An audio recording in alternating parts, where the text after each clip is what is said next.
Left 4 Dead's 2008 release redefined multiplayer, injecting new life into the first-person shooter genre by emphasizing cooperative gameplay above all else.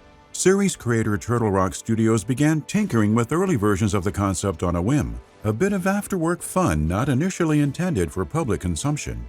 But even before the crew started toiling away on the genre-defining zombie game, creative leads had another grand idea lingering in the back of their minds, one that would later do for asymmetrical multiplayer what Left 4 Dead did for co-op. Nascent Concepts for Evolve married hunting games Cabela's Big Game Hunter and Deer Hunter with the premise of extended boss battles.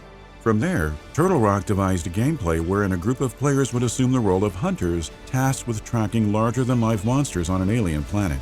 In a stroke of game design genius, the developers assigned a lone user the part of monster, the predator and prey who evolved in stages throughout the match. Multiple publishers were drawn to the idea, so much so that Turtle Rock had little to no trouble finding a home for Evolve on 2 separate occasions. The asymmetrical title also remained a media darling and fan-favorite appearance at trade shows for much of its preview cycle. And barring minor technical hiccups at launch, the content spoke for itself, offering a unique experience with the potential for exponential growth. So, what went wrong? How did a groundbreaking 2K Games published phenomenon become saddled with so much baggage that its online community dwindled drastically in only a matter of weeks? The answer lies in unforced errors that managed to disrupt anticipation for the game just a month before release. This is the tragedy of Evolve.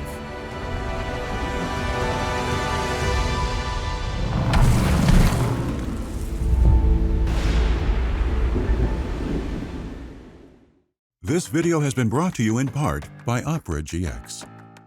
Opera GX is the browser for gamers, by gamers. With a broad selection of unique features unseen in any other browser, Opera GX sets itself apart from the competition by offering tools that enhance your gaming experience rather than getting in the way of it. Browser resources such as GX Control and the network limiter make those pesky frame drops and in-game lag a thing of the past, by allowing you to limit your CPU and RAM usage, in addition to internet bandwidth, so that you can unleash the best performance out of your video game.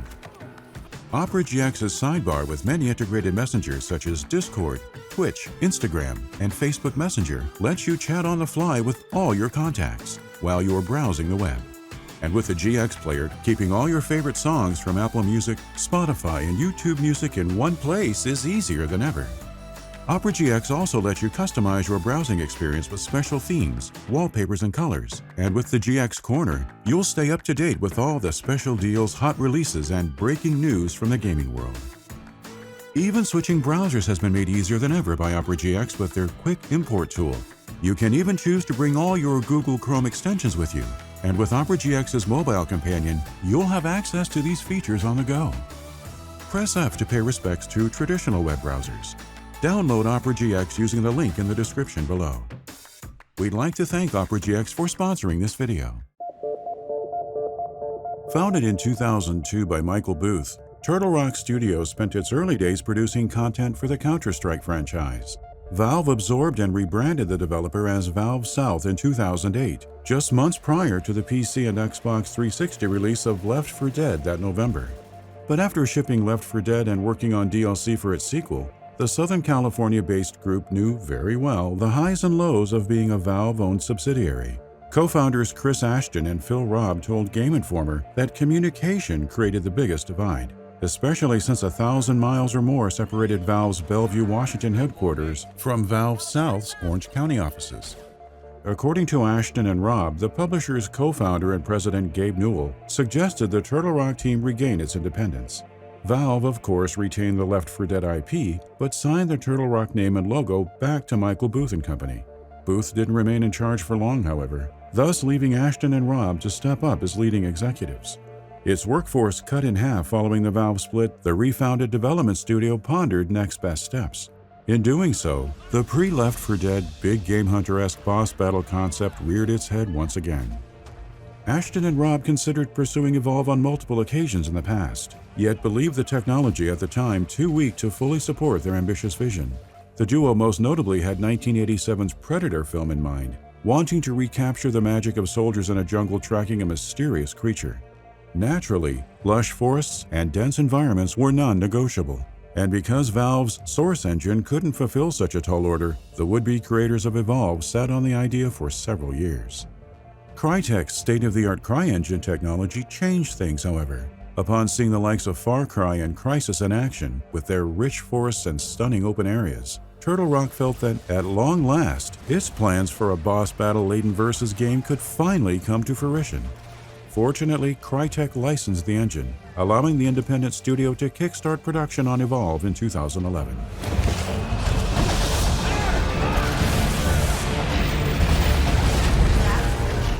Turtle Rock focused on maturing the gameplay idea first, then found a way to fit the characters, story, and other extraneous pieces into that very specific mold.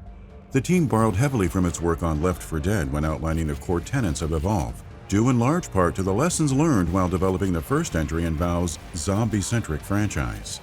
As such, the two games proved analogous in many respects. 4 hunters were assigned to each crew in Evolve, akin to the 4 survivors that comprised every Left 4 Dead group. Chris Ashton and Phil Robb also liken the newer title's monster battles to the older game's tank fights, a comparison born from a desire to expand upon the thrill of tank encounters in a much more robust experience.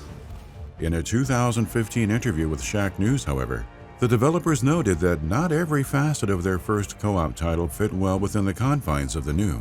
For example, Left 4 Dead's AI director, the advanced algorithm responsible for balancing difficulty and pacing, was originally applied to the wildlife system in Evolve. It seemed a smart design choice at the outset, but faltered during playtesting. As opposed to enhancing the dynamism of the shooter, persistent attacks from wild animals frustrated users more often than not. The AI director-like system caused the moment-to-moment gameplay to stray too far from the main draw of Evolve, hunting monsters. This particular Left 4 Dead mechanic fell to the cutting room floor as a result. Meanwhile, wildlife received an overhaul that positioned animals in unique habitats for players to stumble across. The monsters themselves were iterated upon several times as well.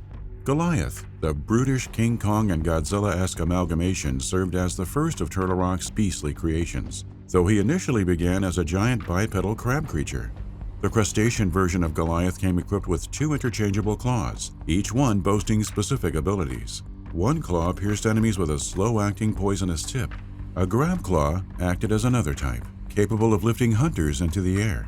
It quickly lost favor given how easily players could abuse the hoisting maneuver. Rob recalled one instance wherein a tester picked up a hunter, walked into a nearby body of water, and drowned them. These exploits made the game unfun, as did the throwing mechanics that were later added and subsequently discarded because of their own exploitative quirks and the implementation of jetpacks for every hunter character. With throwing rendered useless, on top of the myriad other issues, the so-called grabber claw lost its luster, making room for Goliath, who went on to serve as the foundation on which Turtle Rock conceptualized the rest of Evolve's monster classes.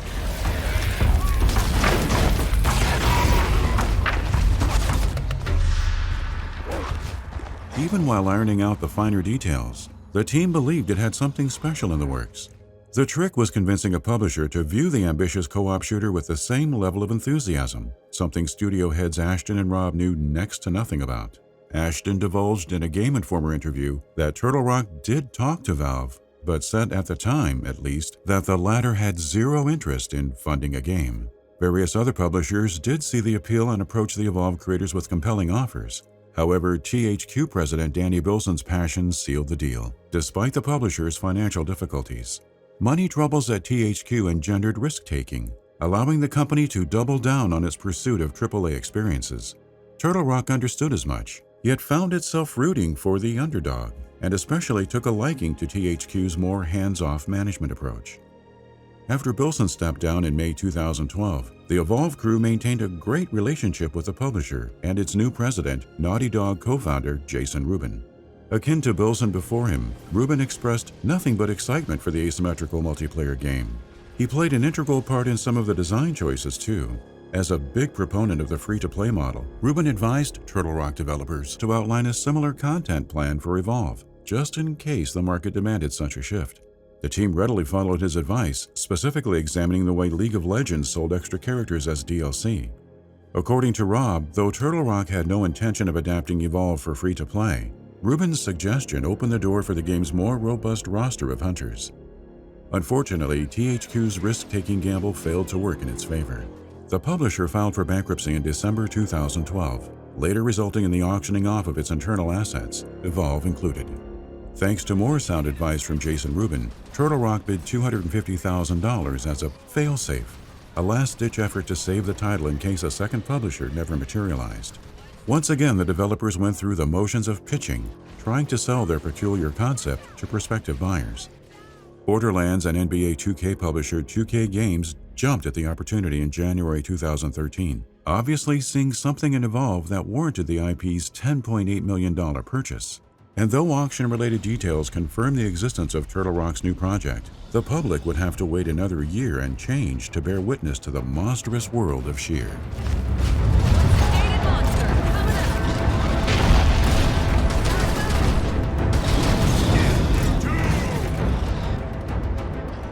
The studio wanted to avoid one potential blunder during marketing, announcing Evolve too early. Luckily, 2K agreed and kept quiet about the cooperative shooter until Turtle Rock had a playable build ready to showcase.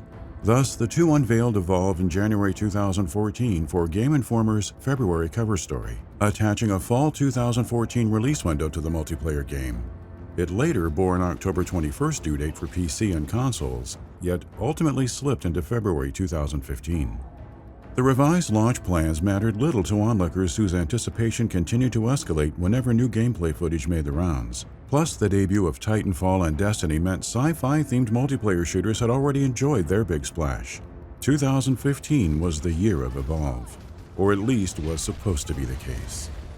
Notably, legal documents from THQ's Chapter 11 bankruptcy filing showed the then-beleaguered publisher projected Evolve to move north of 4 million units. Many would argue the figure seemed modest, since Evolve sat atop the world during its nearly year-long preview period, securing 4 wins, including Best of Show for E3 2014's Game Critics Awards.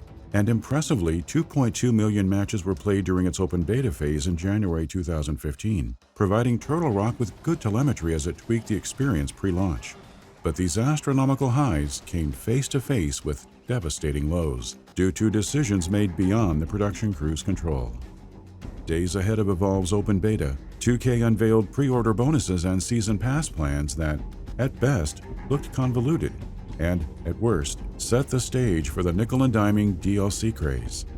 A fourth playable monster known as Behemoth constituted one pre-order bonus. Users could purchase the creature a la carte for $15 a few months thereafter. Meanwhile, the $25 season pass featured 4 additional hunters and 3 exclusive monster skins. Buying the new hunters separately cost $7.49 a pop. To top it all off, 2 special editions hit the market as well. A digital deluxe edition boasting the base game and season pass, along with a PC Monster Race edition that packaged in the digital deluxe content on top of Behemoth, 2 bonus hunters, and 4 more monster skins.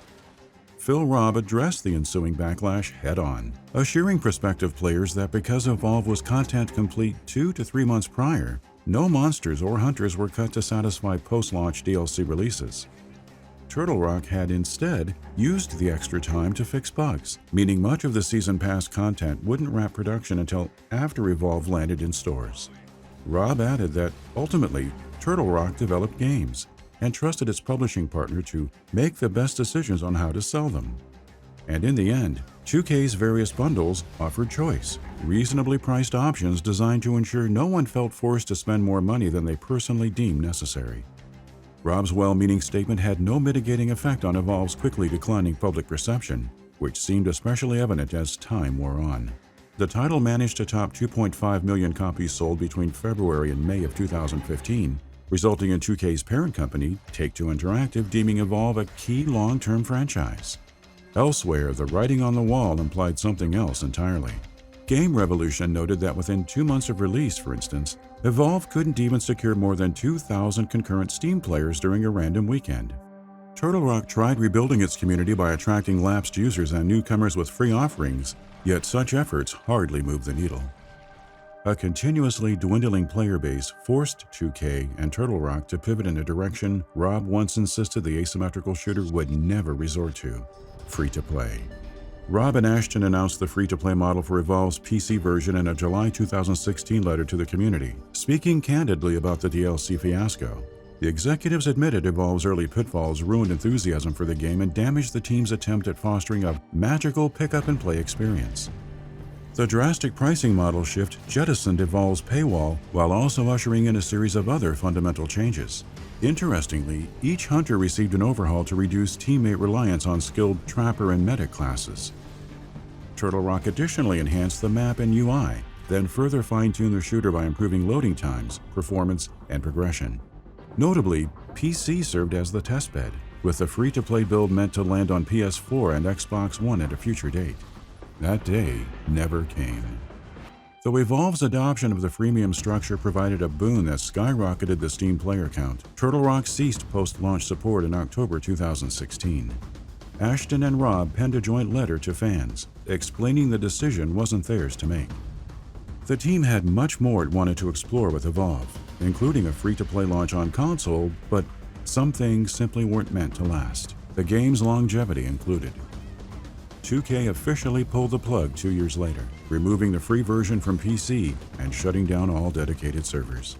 Those who already owned the monster-centric shooter could still party up or join others via peer-to-peer matchmaking, but Evolve took its final bow in September 2018. Its failure aside, Evolve's very existence set the stage for other horror-themed 4v1 triumphs like Dead by Daylight and the short-lived Friday the 13th, the game. In essence, these experiences had an example to follow, a guide their developers could reference in times of need. As the unwitting creator of said guide, Turtle Rock had no such rulebook to follow. And therein lies the real tragedy of Evolve's stunted lifecycle. The title received so few chances to learn from its own mistakes that it never had the opportunity to further enrich the genre it revolutionized.